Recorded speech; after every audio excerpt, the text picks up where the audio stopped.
Halo Sobat Go Basket, sekarang bersama aku Kalila. Kita kembali lagi di Turnover Podcast. Sekarang aku udah bersama Pak Junas Miradiansyah sama Kak Abraham Menas. Gimana Halo. kabarnya Pak? Baik, alhamdulillah baik. Kak, gimana kabarnya? Puji Tuhan sehat. Oke, langsung aja ke pertanyaan pertama ya.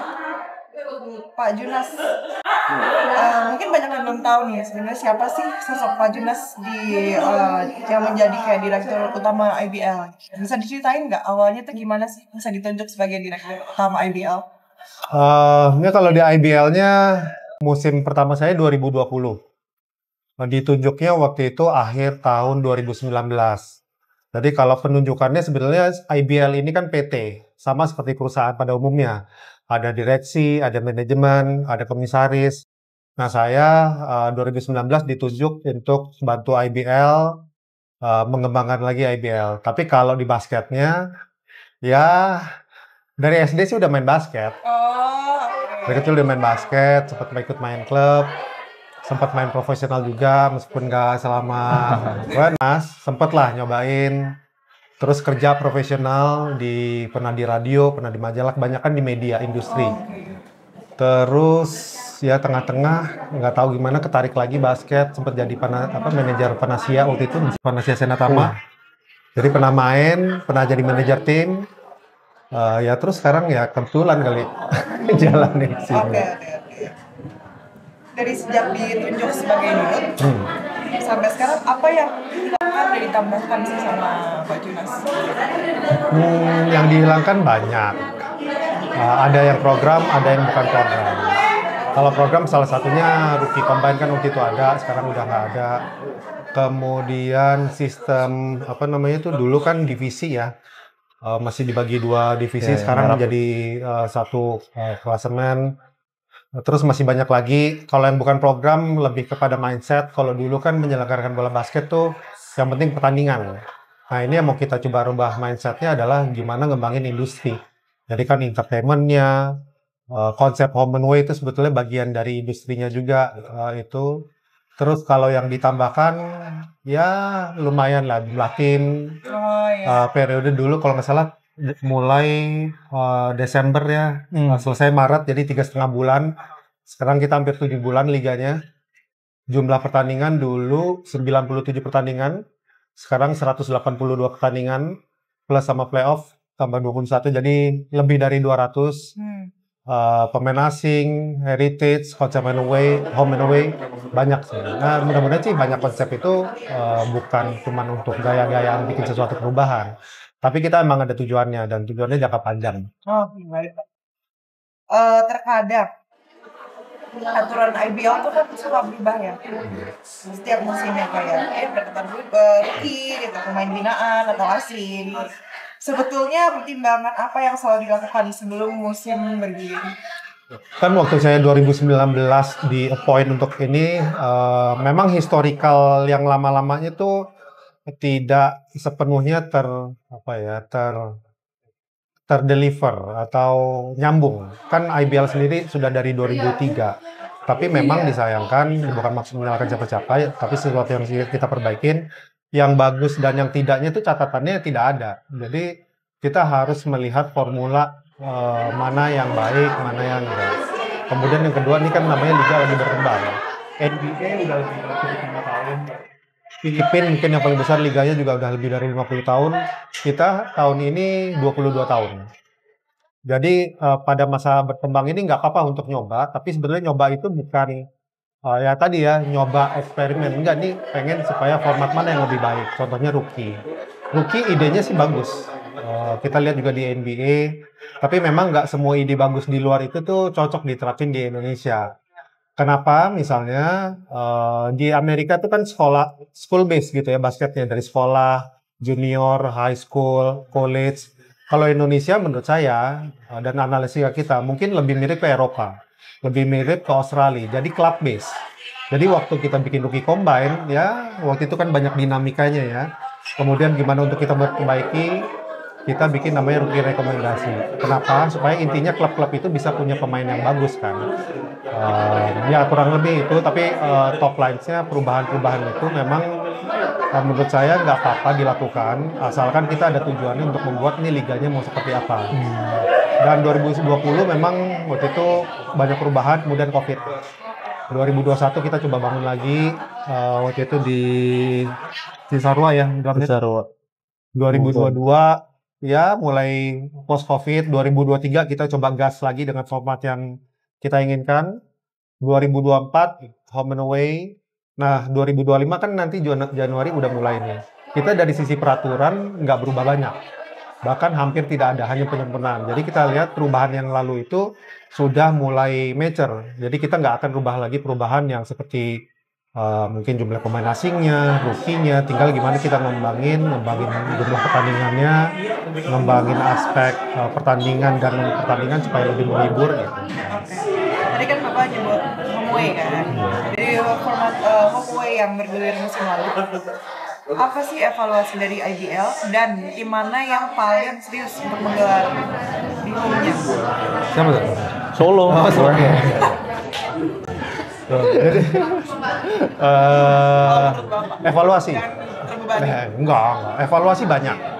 Justru tahun pertama kan. Sekali lagi ini tahun pertama dibanding sepak bola. Semua yang udah melakukan home and away udah berpuluh-puluh tahun. Jadi kita masih baby. Dan evaluasi itu memang kita perlukan untuk lesson learn-nya sebanyak mungkin. Tahun depan mudah-mudahan lebih baik lagi, kita bisa improve. Kemudian kalau misalnya tim yang improve, ya maksudnya dari sisi home and away, aspeknya banyak. Jadi dari sisi penonton, benar, Solo salah satunya, Pelita Jaya, kemudian Bandung, kemudian Dewa United, Satria Muda, Bali. Semua apa disebutnya? Enggak, jadi memang ada beberapa yang kita bilang kotanya bagus, marketnya ada, penyelenggarannya oke, harusnya bisa jadi potensi. Nah, ada juga kota-kota yang mungkin masyarakat basketnya masih harus dibangun, jadi perlu waktu lah gitu. Saat ini bisa dibilang hanya Dewa United sama Satria Muda kan yang memiliki home sendiri. Kedepannya apakah IBL akan mewajibkan seluruh tim untuk mempunyai home sendiri? Wajib untuk membangun mungkin jangka panjang. Tapi jangka pendeknya memang harus sesegera mungkin tim itu menetapkan home base. Jadi home base itu tidak harus memiliki. Sama seperti di Jepang, di NBA juga kripto itu kan dipakai untuk banyak kegiatan. Yeah. Clippers sebelum dia pindah ke Intuit Dome dia juga pakai di situ. Lakers juga di situ. Bareng. Di Jepang sekarang mungkin udah ada 3-4 yang punya stadion. Tapi mostly juga masih kerjasama dengan Pemda. Memang kan nggak mudah, investasinya besar, jadi jangka panjang. Tapi itu memang harus memiliki home base yang firm gitu supaya masyarakatnya itu tahu kalau timnya main tuh harus datang kemana. Kalau pindah-pindah, nah itu masih problem. Isu naturalisasi dan heritage itu kan sekarang yang paling sering dibahas setiap musim. Sebetulnya apa pemain yang bisa dikatakan naturalisasi dan heritage? Pemain mana yang naturalisasi, mana yang heritage? Iya, bisa dikatakan sebagai. Jadi ini mungkin sekalian sharing juga ya. Jadi kan kalau di IBL tuh sekarang pemain asingnya ada 3, 2 bisa bermain sama di lapangan. Kemudian ada 1, kita sebutnya lokal naturalisasi atau heritage. Jadi kalau tim yang sudah punya lokal naturalisasi, dia nggak bisa ambil heritage ataupun sebaliknya. Nah, pengertiannya kalau naturalisasi itu pemain yang mungkin sebelumnya warga negara lain, tapi sudah menjadi warga negara Indonesia melalui proses naturalisasi. Ada tuh prosesnya, harus ke Hukum-HAM, harus dapat paspor dan sebagainya. Kalau heritage, di Thailand, di Vietnam tuh ada sebutannya juga heritage. Ada beberapa yang punya sebutan lain, ada yang half blood. Intinya dia punya Indonesian line, apakah bapak ibu atau kakek nenek. Tapi orang ini belum tentu dia warga negara Indonesia. Jadi misalnya kalian tinggal di luar negeri, punya darah Indonesia, nggak punya paspor, tapi ada setengah Indonesia, bisa dikasih kesempatan main di IBL. Lanjut, seperti apa mekanisme salary cap yang ditetapkan IBL untuk setiap tim? Dan bagaimana cara IBL mencegah agar tak ada lagi kejadian seperti Bogor Siliwangi, Bima Perkasa, dan West Bandits yang sempat menunggak lagi? Oke.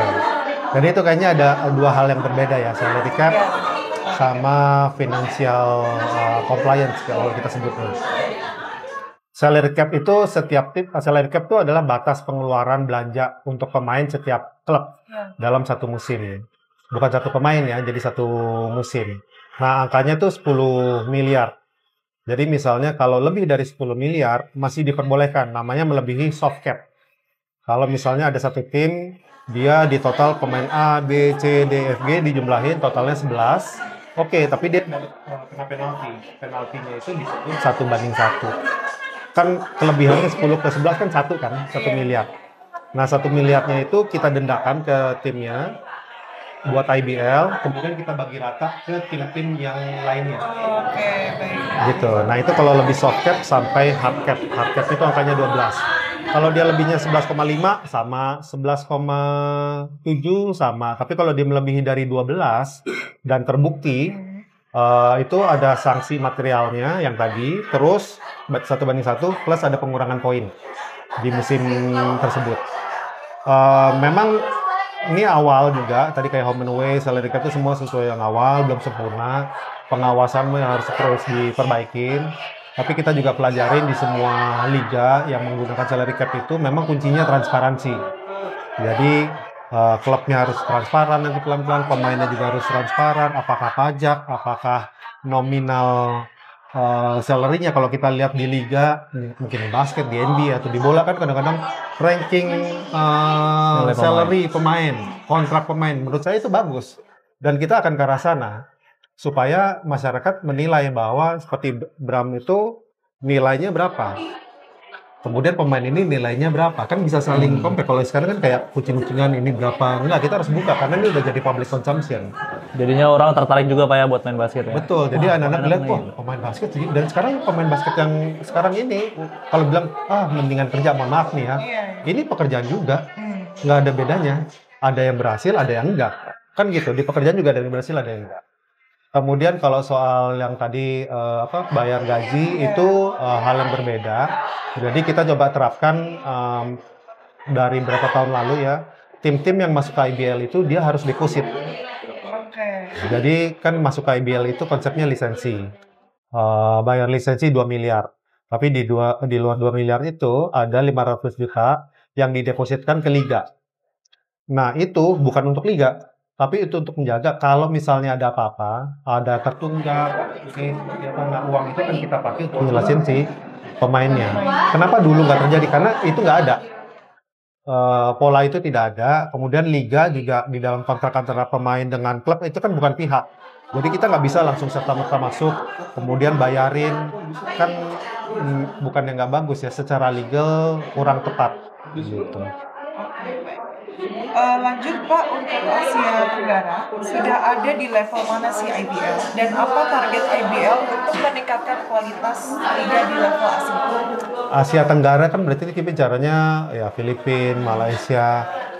Setahu saya selain Indonesia dengan Filipina yang bicara liga panjang itu mungkin hanya Indonesia dengan Filipina. Thailand ada, Vietnam ada.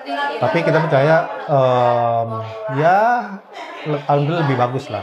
Dan targetnya kalau bisa kita ngalahin Filipina. Prestasi aja kita udah bisa. Kenapa secara liga enggak? Jadi dalam waktu dekat kita pengen lebih baik dari sisi marketnya, dari sisi pengelolaan dan sebagainya. Kemudian yang dilakukan banyak. Kalau disimplifikasi pertandingannya sendiri. Jadi harus bagaimana kompetitif. Tadi kan salary cap, home and away itu juga cara untuk supaya pertandingannya kompetitif. Ada pemain asing, ada heritage. Kemudian yang sekarang yang perlu lagi kita bangun juga, menumbuhkan mindset mengelola pertandingan itu, tapi bukan pertandingannya. Jadi misalnya pemain ketemu fans, meet and greet, bikin entertainment yang bagus, halftime show yang bagus, klub menciptakan experience journey untuk penonton mulai dari datang, beli tiket, nonton nyaman, nggak kepanasan, pulang nyaman, fasilitasnya bagus, itu dan itu kan nggak mudah ya buat kita di ekosistem basket karena selama ini kita memang bicaranya begitu pertandingan hanya di pertandingan aja. Padahal kalau kita nonton NBA menarik, itu banyak sekali aspek-aspek di luarnya. Jadi dua itu yang mau kita kembangin ke depan. Oke, baik. Setelah FIBA Asia dan World Cup, lalu medali emas Games seperti apa antusiasme basket Indonesia di mata IBL? Mungkin ini faktanya ya. Jadi kan tahu FIFA itu buka kantor di Indonesia yang sepak bola dunia. FIBA juga buka kantor di Indonesia. Nah, kenapa FIBA buka kantor di Indonesia? Karena melihat potensi di Indonesia tuh besar sekali. Kemarin mereka merilis sebuah survei ya dari Nielsen dikeluarkan oleh FIBA. Judulnya Market Interest to Basketball. Jadi pasar Indonesia yang tertarik terhadap bola basket, terutama di usia 16 sampai 29 tahun. Itu Indonesia nomor 1 loh. Wow. Semana itu, Pak? Dunia. Sedunia? Ya, jadi market interest ya. Jadi yang keinginan untuk anak-anak kecil, anak-anak muda menggebu-gebu untuk basket itu nanti di-share deh datanya. 16 sampai 29, nomor 1, nomor 2 bahkan Filipina. Kemudian ada Spanyol, ada Argentina dan sebagainya, Cina dan sebagainya. Nah, kalau dilihat mungkin Filipina memang sudah di sini olahraga nomor 1 gitu ya. Mungkin Cina dan sebagainya. Indonesia mungkin masih di bawah. Tapi room to grow-nya itu masih tinggi. Berarti kan ini dilihatnya sebagai peluang. Makanya dia percaya bahwa marketnya ada. FIBA mau coba bantu. Nah, kita gimana di liga, federasi, klub, pemain percaya terhadap data itu, dan konten kayak gini juga penting, komunitas penting, jadi semuanya ini harus bergerak. KU kan sekarang setiap minggu, akademi, semua penuh kan. Nah bayangin, ini sih rasanya, saya ngikutin basket dari kecil, 90-an. Ramainya basket hari ini itu nggak pernah terjadi di sebelum-sebelumnya. Jadi kalau ini terus kita bangun, ya mudah-mudahan kita bisa lebih tinggi lagi gitu. Masih jauh. Ini pertanyaan yang paling aku tunggu. Kapan sih pada IBL? Dan apakah memungkinkan untuk menggelar liga basket putri profesional serta apa sih kesulitannya? Kenapa nggak bisa?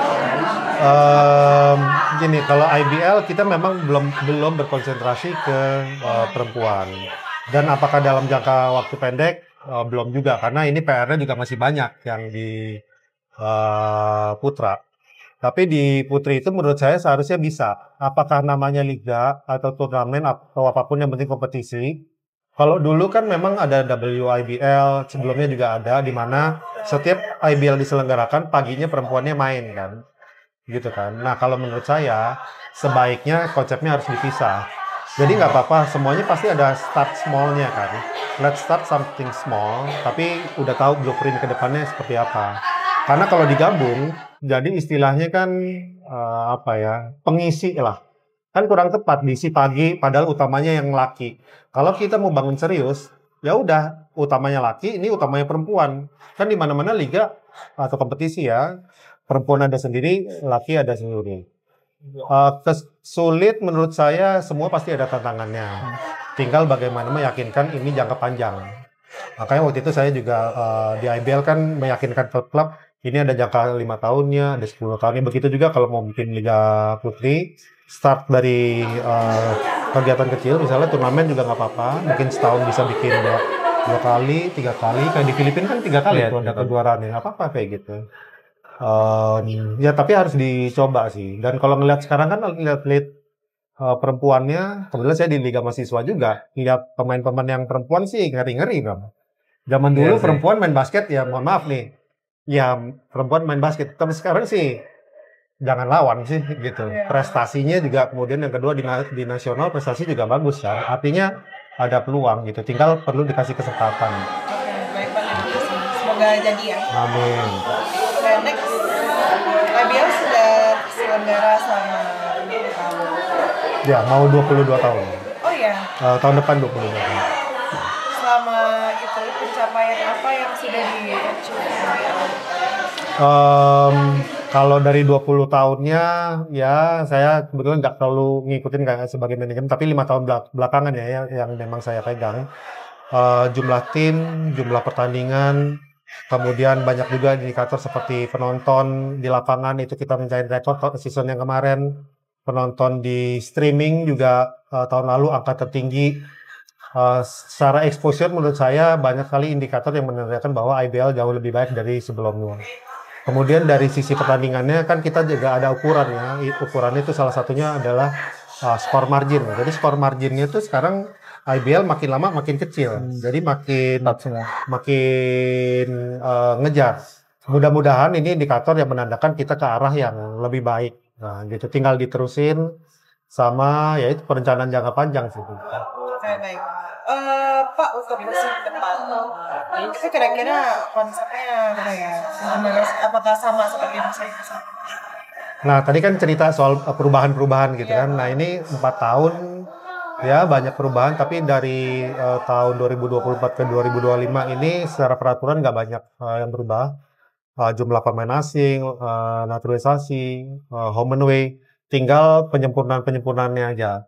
Supaya sebagai pemain, sebagai klub juga udah melihat pola yang realnya itu seperti apa.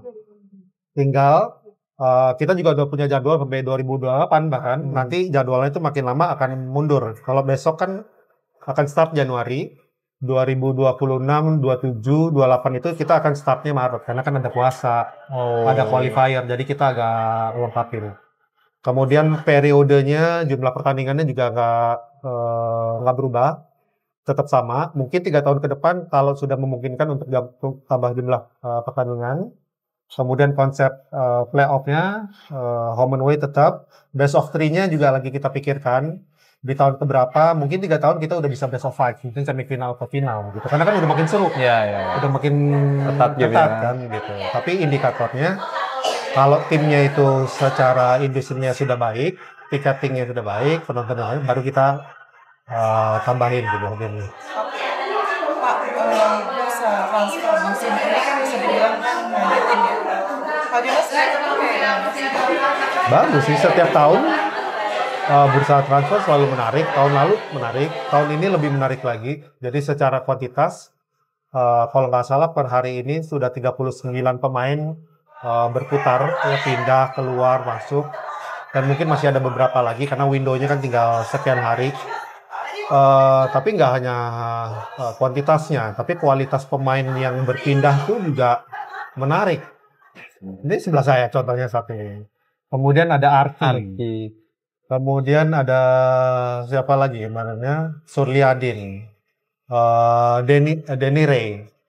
Menurut saya bagus untuk klub karena kan ada kebutuhan. Bagus juga untuk pemain, artinya secara persaingan mereka semakin berlomba-lomba untuk dapat talent yang terbaik.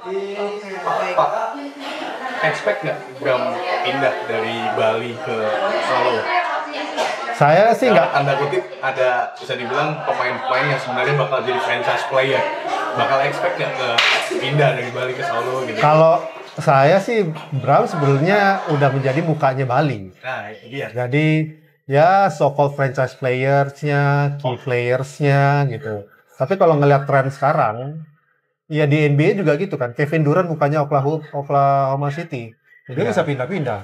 LeBron James dari Cleveland, Miami Heat, Cleveland, abis itu ke Lakers gitu.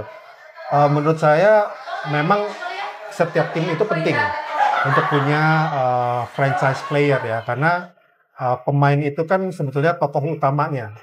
Kalau liga atau klub tanpa ada pemain, apalagi tanpa pemain utama, itu ya nggak bisa juga gitu, karena penonton mau datang lihat Wenas.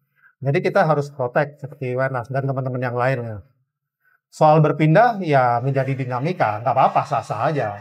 Kan kita nggak bisa larang juga apa yang terbaik buat Wenas atau pemain lainnya, apa yang terbaik untuk klubnya ya nggak apa-apa. Oke. Nanti Pak dari musim 2002 ya, pemain asing kan mulai banyak berdatangan. Latar belakangnya juga beragam, mulai dari ex-NBA hingga mantan pemain G-League. Apakah di 2025 bakal bertambah? Jumlah pemain asingnya sama seperti 2024 karena setiap tim itu 3 pemain asing.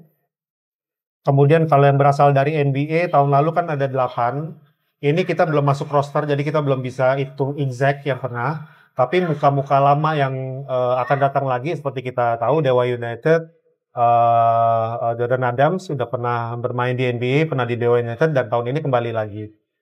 Kemudian nggak tahu ada tim yang belum announce tapi kelihatannya akan kembali lagi.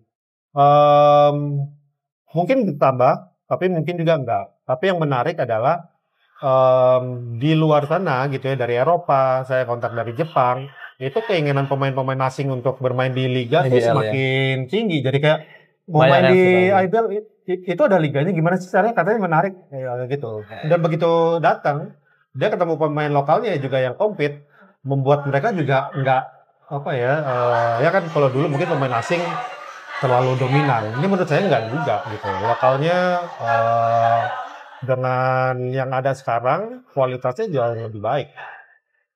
Oke. Pak ada rencana menambah? Untuk beberapa tahun ke depan saya pastikan tidak. Karena memang berapa tahun lalu ya, kita lihat dari 9 klub sebelum saya itu kemudian menjadi 12, kemudian kita menjadi 16, sekarang ada di 14 tim. Menurut saya sekarang perlu ada mindset yang baru bagaimana mempertahankan pola home and away ini, karena nggak mudah. Jadi untuk keikutsertaan itu bukan sekedar pengen ikut, tapi benar bisa berkompetisi. Itu yang pertama. Yang kedua, ini kan klub basket ini investasi. Kita juga perlu melindungi tim-tim yang sudah ada di sini, bagaimana supaya berkembang dengan baca home and away, penontonnya makin banyak, value timnya makin banyak, dan kalau misalnya ada ketertarikan dari para pihak yang ingin bergabung, mungkin bisa kerjasama dengan klub yang ada, kan secara bisnis ya, secara industrinya akan lebih baik gitu. Jadi kita belum ada rencana untuk menambah lagi. Oke, baik. Ini ke pertanyaan terakhir ya Pak. Sebelum kita pindah ke program IBL 2025 kan akan dimulai tanggal berapa sih Pak? Dan apa yang baru dari Liga dan layaknya nanti oleh semua penggemar basket Indonesia? Akan mulai 11 Januari. Konsepnya home and away. Jadi tanggal 11 Januari itu akan ada pertandingan di Medan. Kemudian ada di Bogor. Kemudian ada di Bogor, Rans lawan Solo. Solo ya. Dia langsung nih. Langsung. Kemudian ada Pelita Jaya lawan Dewa United di Jakarta. Ada Prawira lawan Satria Muda di Bandung. Jadi itu opening seasonnya. Langsung menarik. Kemudian ini kalau kita lihat ya, tahun lalu juaranya Pelita Jaya. Setelah sekian lama dia puasa juara. Tahun sebelumnya Prawira. Setelah 25 tahun belum gelar juara. Sebelumnya lagi Satria Muda back to back. Jadi ini 3 tahun terakhir juaranya berganti. Dan ngelihat potensi tahun depan sangat mungkin juaranya untuk berganti lagi. Solo. Nggak tahu. Jadi semua berpeluang. Begitupun juga diputar lagi ya. Begitu juga defending championnya ya. Kan sudah doain. Jadi semua punya peluang, itu yang menarik. Dan sekarang kan udah mulai tune up games. Pemain lokalnya berpindah, kekuatannya petanya berbeda lagi. Pemain asingnya udah datang, dengan ada yang muka baru lagi. Saya yakin sih tahun depan akan lebih menarik lagi dari musim yang 2024. Oke, baik. Terima kasih Bapak. Sekarang kita lanjut ke program ya. Report season kemarin dari Abraham Wenas seperti apa? Ya reportnya kemarin ya puji Tuhan udah bisa naikin standar ya, udah bisa masuk di kandidat MVP juga ya. Buat next depannya itu jadi standar buat saya lah, buat terus di setiap pertandingannya mau akhirin seasonnya. Cuman ya balik lagi nggak bukan jadi sesuatu keegoisan gitu lah, karena tujuan utamanya kan gimana timnya menang, itu aja sih. Oke. Next, bisa nggak ceritain perpindahan kakak dari Bali ke Solo tuh kayak gimana sih? Ya pindahnya itu udah habis kontrak itu bulan Juli 2024 sama Bali. Ya udah dari situ udah mulai banyak tim yang tanya-tanya gitu kan. Selama bulan Agustus itu udah sempat nego sama beberapa tim juga gitu kan. Dan akhirnya dari sekian banyak tim ya akhirnya sama Solo yang cocok dari beberapa halnya gitu. Kayak gitu aja sih negonya. Musim depan bersama Solo, targetnya seperti apa? Kalau saya sih bilang ke Solo juga, saya milih Solo ini ya pengennya targetnya kita pengen juara gitu. Karena ya buat apa kita main basket tapi bukan juara yang kita cari gitu kan. Jadi ya dari diri saya dan sama Solo juga kita satukan visi kalau ya kita ini tujuannya juara, walaupun tim baru tapi kita ya pengen juara gitu kan. Kemarin kan sempat main di timnas kan Kak. Apa yang ada pasti bersama tim Timnas kemarin? Oke, yang saya dapat kemarin pas lagi timnas itu adalah belajar gimana off ball movement gitu, skill-skill lain juga banyak yang saya pelajarin gitu. Terus juga yang paling berasa itu adalah intensitasnya gitu. Karena kalau di level internasional intensitasnya itu tinggi banget gitu kan, defense-nya ketat-ketat, gimana kita harus keluar dari intensitas tersebut gitu kan. Terus juga gimana kita harus memanfaatkan peluang ketika ada celah sedikit dari lawan itu kita harus bisa manfaatin. Begitupun juga dari kita, gimana caranya kita meminimalisir celah-celah yang nggak baik itu. Jadi tim lawan nggak bisa memanfaatkan. Perasaan dipanggil timnas setelah lama berkarir. Setelah sekian lama berkarir di basket, gimana perasaan sudah dapat panggilan timnas? Oke, itu tentunya senang dan juga membanggakan ya. Karena sebagai warga Indonesia sendiri tentunya punya keinginan untuk membela negara gitu kan. Jadi sebagai pemain basket pun selain tujuannya pengen juara di liga, tentu juga punya keinginan untuk membela negara. Jadi ketika dapat panggilan itu, ya tentunya senang banget dan sangat membanggakan. Ini pertanyaan terakhir. Ini duet yang ditunggu-tunggu fans basket di timnas kan, Abraham x Abraham. Gimana sih perasaannya main sama Abraham Damar? Senang juga karena terakhir kali main sama Abraham Damar itu pas di kampus di Liga Mahasiswa juga di Desa Unggul. Itu aku main sama dia cuma setahun doang karena di situ Bram naik profesional duluan. Setelah sekian lama akhirnya kemarin kita bisa main bareng lagi, ngerasain latihan bareng sama Bram Damar lagi kayak kira-kira Bram masih berubah nggak ya orangnya di latihan gitu kan. Ternyata ya memang masih sama, terus kompetitif, terus suka marah-marah juga gitu. Jadi terflashback lagi dan it was fun. Ya senang aja gitu. Baik, terima kasih ya Kak. Thank you.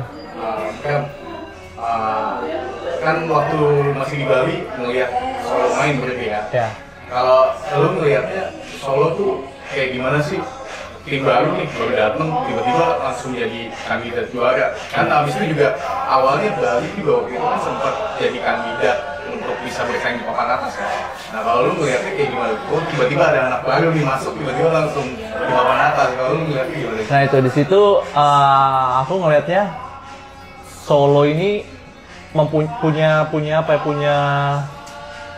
awalan yang bagus, tapi dari sisi manajemennya juga pas saya negosiasi saya ngeliat mereka juga serius gitu. Dari pertanyaan-pertanyaan yang saya tanyain ke mereka juga, mereka nunjukin kalau ya mereka punya target yang besar di IBL ini. Walaupun mereka tim baru, tapi ya nggak mau kelihatan kayak tim baru. Mereka pingin nunjukin kulturnya Solo itu dari awal season pertama terbukti kemarin. Mereka udah nunjukin nih kulturnya Satria Bengawan Solo. Nah di situ manajemen dan pemain juga kita dijadiin satu visi untuk meneruskan kultur yang Solo bangun. Nah di situ jadi saya tertarik, wah per season hasil yang bagus jadi motivasi besar buat manajemen, otomatis juga motivasi besar juga buat pemain untuk membangun visi tersebut dan kultur tersebut. Mention harusnya pemain punya keinginan buat bela timnas. Kalau misalkan kita lihat NBA kan banyak pemain yang ada di bela timnas dia nolak. Terus habis itu ada yang lebih milih fokus ke klub. Bisa dibilang milih-milih kompetisi lah kalau di level internasional. Kalau ngelihatnya dari pandangan sebagai pemain, kalau milih-milih kompetisi apa yang mau gua mau bela timnas apa kalau misalkan main di sini. Kalau lu ngelihat pandangan kayak gitu gimana? Ya itu pandangan orang lain ya sebenarnya sah-sah aja tergantung mereka yang berpikir ya. Cuman kalau dari saya sendiri sih suatu kebanggaan aja buat membela tanah air gitu kan. Karena banyak yang punya keinginan untuk membela Indonesia itu banyak gitu. Jadi sayang aja kalau misalnya saya sendiri kayak menyia-nyiakan gitu loh. Dan ya kalau masalah pendapat orang lain ya udahlah urusan mereka, mungkin mereka punya prioritas lain, mereka punya kepentingan lain sehingga kan kita nggak tahu jalan pikirnya, situasinya orang-orang di luar sana seperti apa, kita nggak tahu. Cuma kalau dari saya sendiri ya itu kebanggaan karena banyak orang yang mau gitu. Jadi harusnya sih bangga sih. Format IBL pakai pemain asing yang sekarang, kalau ngeliat lu siap bersaing nggak buat masuk tim?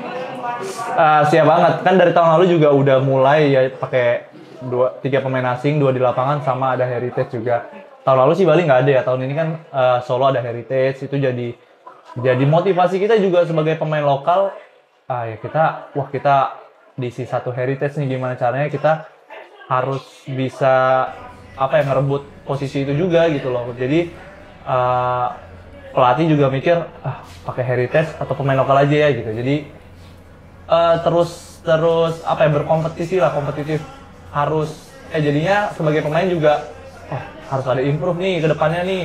Mungkin nanti pemain asingnya datangnya tipenya lain, harus improve lagi nih buat menyesuaikan. Di situ juga kita sebagai pemain lokal selain bisa meningkatkan skill juga harus bisa pintar beradaptasi gitu. Kadang kita jangan egois juga, pemain asingnya jago A nih, yaudah aku juga mau jago A. Jangan, malah kan kita sebenarnya sebagai pemain lokal juga dan pemain asing harus saling menutupi.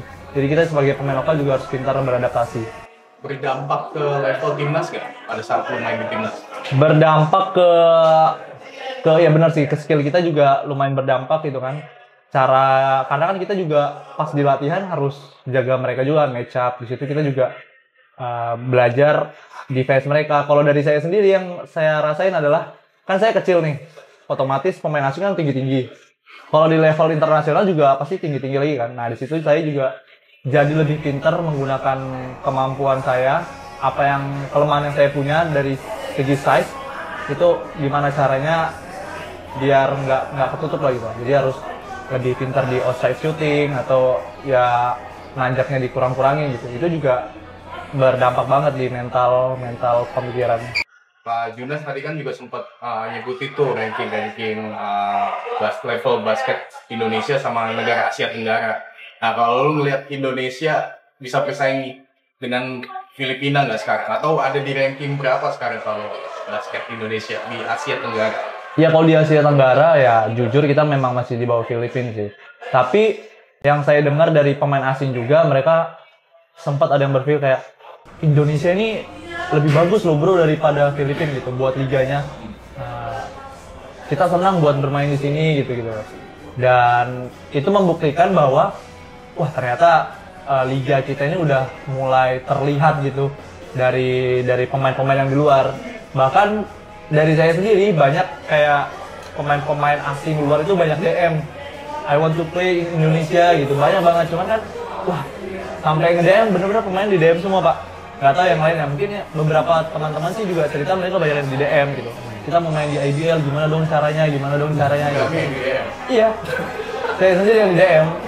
Benar-benar pas lihat orang luar gitu. Sampai mereka kayak ngajuin ini CV gitu. Saya pernah bermain di sini, sampai ngasih link video gitu. Udah kayak agent gitu. Nah jadi kan di situ kan mulai terbukti lah kalau liga kita ini udah mulai terlihat di luar gitu lah. Dari sisi netizennya juga, walaupun ya netizen suka nyinyir, itu kan berarti netizennya aktif gitu. Berarti iya, berarti apa ya? Antusiasnya juga besar gitu. Makanya kalau kita perhatiin tuh FIBA itu juga suka banget buat konten-konten di Indonesia karena netizennya juga aktif. Antusiasme pemain asing berarti kan sangat tinggi tuh Pak. Bakal kuota pemain asing untuk satu tim bakal ditambah Pak atau gimana gitu? Enggak, belum. Kita sih sekarang cukup happy dengan yang format sekarang. Kemudian kita juga menyesuaikan environment yang ada di Asia. Contohnya BCL. Kan kalau misalnya kita pakai 1, BCL pakai 3 atau sebaliknya, itu kan untuk pemain kadang-kadang kagok. Nah ini kita punya di formula yang sama gitu. Berarti bisa dibilang bisa disinkronkan nanti misalkan pemain asing yang di IBL mainnya ya nama-namanya ini, di BCL juga nanti nama-namanya ini apa gimana gitu. Bisa jadi, tapi intinya kan gini, kan bagaimana kita mau terus ningkatin level kompetisinya kan. Nggak hanya di nasional, tapi juga level internasional. Nah, internasional itu kalau dilihat di liga-liganya, mungkin misalnya Jepang, itu dia mungkin lebih parah. Pemain asingnya ada yang 3, ada yang tambah slot Asia gitu loh kan. Eropa misalnya, kalau di Spanyol, itu mungkin pemain asli Spanyol yang mungkin nggak banyak. gitu. Juga di Eropa lain ini kan artinya semakin borderless. Nah kita sebagai negara juga mesti melihat kan level kompetisi mau dibawa kemana, masa cuma hanya di level liga aja, tapi kan di level nasional juga. Jadi perubahan yang kita lakukan ini sebetulnya juga mengacu supaya level kompetisi dan individu para pemain itu di internasional juga jauh lebih siap. Kayak Wernes tadi cerita kan. Jadi pemain ada masa depan untuk jadi agen ya, Pak. Sudah aman berarti masa depan pemain ya kalau di basket ya. Bisa jadi agen. Bisa jadi apapun. Benar-benar bisa jadi apa, Bang? Baik, sampai sini aja episode kali ini. Terima kasih Pak. Terima kasih Sama-sama. Kak. Sampai jumpa di episode selanjutnya. Bye bye. Bye bye. Bye bye. Hai, thank you. Thank you.